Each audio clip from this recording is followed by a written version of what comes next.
اتنے اداس دل شکستہ کیوں ہو یاران طریقت؟ ہم نے فصل کاٹی ہے یا پھر کھیتوں سے گندم کاٹنے کے ساتھ ساتھ اپنے حوصلے بھی کاٹ دیے؟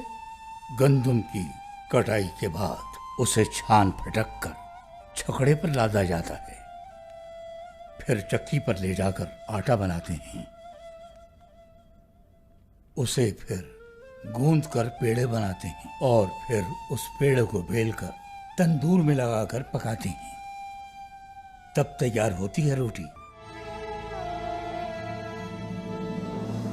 گندم سے روٹی تک کے سفر میں بہت سی مشکلات آتی ہیں، کئی مرحلوں سے گزرنا پڑتا ہے۔ کیا یہ ممکن ہے کہ گندم کی چکی میں پسے بغیر، گوندھنے کی مار سہے بغیر اور آگ میں جلے بغیر روٹی بن جائے؟ تو سوچو آسان ہوگا آدمی بننا؟ کہتے ہیں گندم اس عالم وجود میں انسان سے سب سے قریب شے ہے۔ یہی سبب ہے کہ گندم کو کہتے ہیں آدمیت، یعنی آدم کی ایک تمثیل ہے یہ۔ اب دیکھو کٹائی کا وقت ہے یہ، اور میں بے سر و پا باتیں لے بیٹھا۔ چلو پھر گندم کی حکایت ابتدا سے انتہا تک سناتا ہوں، تاکہ آپ سب لوگ بھی جان لیں۔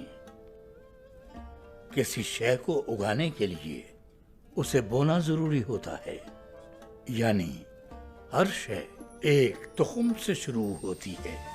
باقی باتیں الگ مسئلہ ہیں۔ تخم میں سے کچھ سوکھ جاتے ہیں، کچھ پھوٹ نکلتے ہیں، مگر گندم تو بذات خود ہے ہی ایک تخم، چنانچہ یہ شروع ہی سے موجود ہے تو مگر افزائش نسل کے لیے تو ایک نر اور ایک مادہ کی ضرورت ہوتی ہے۔ اگر دانہ گندم کو دو حصوں میں توڑا جائے تو سمجھو ایک طرف آدم، ایک طرف حوا، اور سیانے کہتے ہیں کہ گندم کا راز اس کے شکم میں ہوتا ہے۔ آخر وہ عظیم ترین راز کیا ہے؟ وحدت۔ عظیم اس لیے کہ سب سے خالص، سب سے واضح اور سب سے یکتا، کسی بھی آمیزش سے پاک۔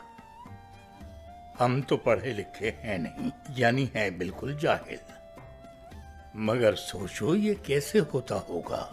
ایسے ہوتا ہے کہ ہمارا رب کن یعنی ہو جا کہتا ہے تو مسئلہ نہیں رہتا۔